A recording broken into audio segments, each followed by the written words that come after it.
ça s'agayo. Bonjour les premières, j'espère que vous allez bien. Aujourd'hui, on se retrouve pour une vidéo qui concerne votre première semaine après les vacances de Pâques, et sûrement d'ailleurs la dernière en distanciel. Ça va être une vidéo assez courte, mais il n'empêche que ce qu'on va voir, ça va être quand même assez important. C'est un complément sur les suites, avec la découverte des suites arithmético-géométriques. C'est simplement des suites qui, dans leur formule, font apparaître une partie géométrique et une partie arithmétique. Les deux à la fois en fait. L'intégralité de la vidéo sera consacrée à un exemple qu'on va étudier de A à Z. Cet exemple-là, il va être très important pour vous, il faudra bien le suivre. C'est surtout un procédé sur lequel il va falloir bien se concentrer. Du coup, on passe tout de suite à l'exemple guidé. Toute la vidéo va porter sur cet exemple-là. La suite arithmético-géométrique définie d'ailleurs par récurrence. On exprime un plus 1 en fonction de un. Évidemment, on a besoin de u0. Et là, je pense que vous comprenez pourquoi ça s'appelle arithmético-géométrique. Il y a une partie géométrique, la multiplication par 0,5, et l'addition par 6 pour la partie arithmétique. On peut commencer par calculer les premiers éléments de la suite, soit à la main, soit à la calculatrice, c'est comme vous voulez. Moi, je vais le faire à la main. Pour passer d'un élément au suivant, vous devez donc d'abord multiplier par 0,5 et ensuite ajouter 6. Pas l'inverse. On trouve 7,5 et 9,25. Ça, c'est pas très compliqué, etc. Et bien là, on va faire comme pour les suites géométriques et pour les suites arithmétiques. Calculez-moi U50. Ah bah là, U50, comment on fait? Parce que là, on a l'expression par récurrence. Alors la première méthode, ce serait évidemment de calculer U3, U4, U5, U6. Et au bout de 20 minutes, on arrive à U50. Yes! Mais quand même, ce serait bien d'aller un petit peu plus vite.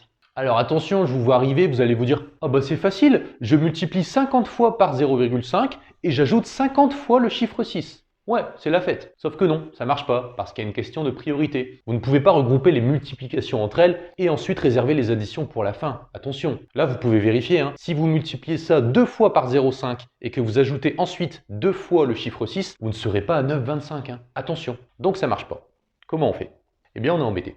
Bon, en fait, vous avez compris, on est en train de chercher une formule explicite. On aimerait bien pouvoir écrire un en fonction de l'indice n. Comme ça, pour calculer u50, il suffira de remplacer n par 50. Alors pour les suites arithmétiques, c'était facile. On avait u0 plus n fois r. Pour les suites géométriques, c'est facile également. On se souvient de la formule. u0 fois q puissance n, ça marchait très bien. Alors là, ça va sûrement être une combinaison des deux, mais c'est pas si évident. On va devoir entamer une démarche sur laquelle il va falloir s'accrocher un petit peu. Pour bien que ce soit clair, je vais réécrire au propre le but du procédé, le but de l'exemple et du coup le but de la vidéo, le seul vrai truc que vous devez comprendre. Trouver une formule explicite, c'est-à-dire écrire un en fonction de n. Alors la démarche va se dérouler en 3 étapes. La première étape sera la plus compliquée. Allez, c'est parti. La première étape passe par l'utilisation d'une autre suite qu'on appelle auxiliaire. Ce n'est pas la suite principale de l'énoncé, mais elle y est directement rattachée. Cette suite-là, on l'appelle Vn, et elle est définie par un-12. Pas d'inquiétude, cette suite-là, avec la formule, sera toujours donnée dans l'énoncé. Alors évidemment, ce ne sera pas toujours -12, En fait, ça dépend de notre exemple. On vous demandera toujours la même chose. Montrez que la suite est géométrique. Alors là, il faudrait quand même prendre un petit peu de recul dans un premier temps et se dire « c'est bizarre, j'ai une suite arithmético-géométrique et quand je retire 12 à chaque élément de ma liste, j'obtiens quelque chose de géométrique. C'est curieux quand même. » Vous pouvez vérifier, ça va bien marcher.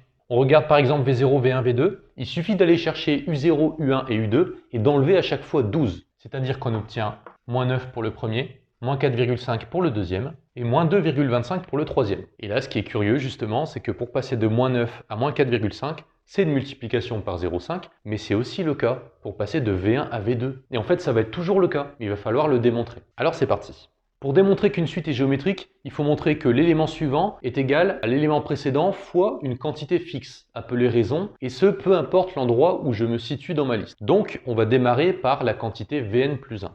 Ça va être mon point de départ. Pour vous aider, vous allez avoir à disposition un encadré qui récapitule les informations essentielles de l'énoncé, informations qui seront d'ailleurs essentielles pour mener à bien notre démarche. En première information, on écrira toujours la formule de récurrence de la suite de départ. Un plus 1 égale 0,5 un plus 6. En petit 2, on va noter la formule ici, la formule de l'étape 1, liant Vn et Un. Donc là, c'est du recopiage.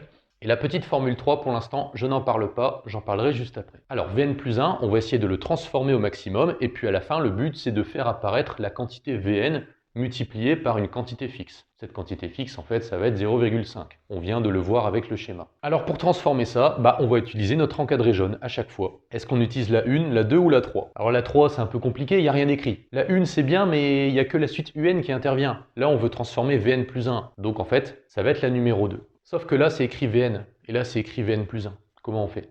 Eh bien, il suffit de réécrire cette formule-là en remplaçant l'indice n par l'indice n plus 1. Déjà là, vous devez comprendre, c'est important. Vn égale un-12, ça marche pour tout entier n. V0, u0-12, V1, u1-12, V17, u17-12, Vn, un-12, Vn plus 1, un plus 1-12. Alors maintenant, on fait comment? C'est assez facile, on va chercher la petite 1. La petite 1, elle nous transforme directement un plus 1. On a juste à faire du recopiage. Je recopie donc la formule, sans oublier le nombre 12 qui traîne derrière. Alors on fait quoi maintenant?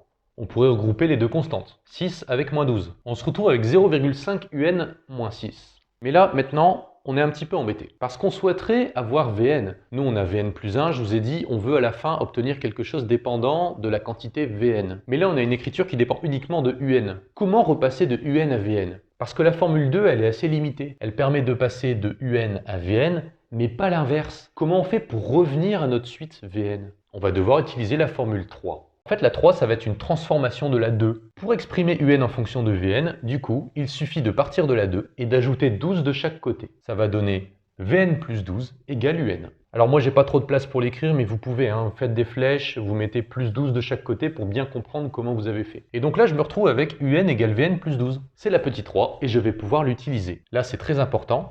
Cette quantité-là, ici, je vais donc la remplacer par Vn plus 12 grâce à la petite 3. Le 0,5 et le moins 6 ne bougent pas. Alors maintenant, c'est quasiment terminé. Il suffit d'enlever les parenthèses. D'ailleurs, attention aux parenthèses, mettez bien des parenthèses parce que c'est 0,5 fois toute cette quantité-là. Et finalement, il nous reste à développer. J'obtiens donc 0,5 Vn plus 0,5 fois 12, moins 6. Et là, si vous avez bien travaillé, si vous vous n'êtes pas trompé dans ce raisonnement, toute cette quantité-là, vous vous rendez compte qu'elle est égale à 0. Attention, on vient de voir un truc qui n'est pas évident. Ça, je le reconnais. Mais si ça peut vous rassurer, ce raisonnement-là est toujours à reproduire à l'identique. La seule chose qui changera, évidemment, c'est cet encadré, avec des valeurs différentes ici, ici, et peut-être ici aussi, naturellement. Bref, si on fait le bilan, là c'était le point de départ, Vn plus 1, et le point d'arrivée, c'est donc 0,5 Vn. On vient de montrer que pour tout n, Vn plus 1 égale 0,5 Vn. Ça prouve, par la définition du cours, que la suite Vn est géométrique. On a même sa raison, ça vaut 0,5. Conclusion de l'étape 1, petite phrase explicative. Alors maintenant, il reste deux étapes, l'étape 2 et l'étape 3. Si ça peut vous rassurer, l'étape 1, c'était clairement la plus dure et la plus longue. Étape 2 et 3, c'est très court. Allez, étape 2.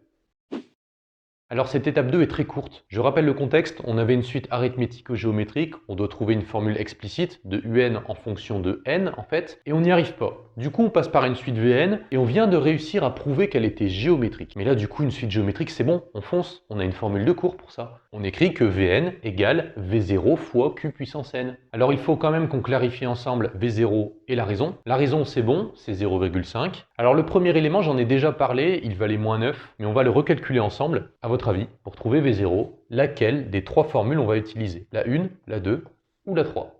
Eh bien en fait ça va être la 2, parce qu'on exprime directement Vn en fonction de un. Donc pour trouver V0, il suffit de regarder U0 et de retirer 12. Donc d'après la petite 2, c'est U0 moins 12, U0 valait 3, du coup on se retrouve avec moins 9 pour V0, et on a une multiplication par 0,5 puissance n. Et là vous allez être content?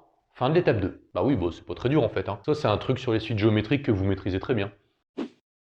Alors l'étape 3, l'étape finale, elle va pas être plus longue que l'étape 2 et justement, elle va nous permettre d'obtenir la formule tant désirée, le Saint Graal, la formule liant un en fonction de l'indice n. On commence par écrire naïvement un égale, parce qu'on veut un égale quelque chose en fonction de n, et là, on aimerait bien se référer encore une fois à notre encadré jaune et utiliser l'une des trois formules pour nous sauver. Alors ça va pas être la 1, parce que justement, vous l'avez bien compris, mais la suite Vn, elle va servir à quelque chose. Si elle sert à rien à l'étape 3, je vois pas pourquoi on a fait l'étape 1 et l'étape 2. Donc il va forcément y avoir un lien avec notre suite Vn. Et en l'occurrence, ça va être la petite 3, parce qu'on veut exprimer un en fonction de Vn. Donc d'après le petit 3, ça va être Vn plus 12. Bon, ça c'est cool. Mais maintenant, la grosse différence, c'est que Vn, on connaît. L'étape 2 nous donne une super belle formule pour Vn, donc on va se dépêcher de l'écrire. Moins 9 fois 0,5 puissance n plus 12. Et ça termine l'étape 3, parce que vous avez devant vos yeux la formule explicite un en fonction de n. Donc si vous voulez calculer U50, je reviens à ce que je vous avais demandé au début de la vidéo, vous écrivez tout ça. 0,9 fois 0,5 puissance 50 plus 12. Si vous maîtrisez ces trois étapes, ce sera déjà très très bien. Je peux vous le garantir. C'est la fin des trois étapes, c'est aussi la fin de notre exemple guidé. On passe maintenant aux exercices. Les exos, il y en a 3. Exercice 51, page 34 et 84, page 41, vous faites tout sauf les 2 dernières questions. Et le 82, qui est un petit peu plus dur, vous essayez de tout faire. Surtout, pour ne pas que vous vous perdiez, je vous ai réécrit l'endroit précis des exercices où il y a les 3 étapes sur lesquelles vous devez vous entraîner. Comme ça, même si vous n'arrivez pas à comprendre l'exercice, comment ça marche, vous allez à ces questions-là et vous faites exactement le même procédé que j'ai fait avec vous dans cette vidéo. Voilà, je pense que j'ai été clair. Vous avez une semaine pour étudier cette vidéo. Si on reprend la semaine prochaine en classe entière, vous me montrerez votre travail directement. Sinon, vous m'envoyez des photos. Il ne me reste qu'à vous souhaiter une très bonne semaine de reprise. Portez-vous bien, faites attention à vous, tout ça, tout ça. Bye bye!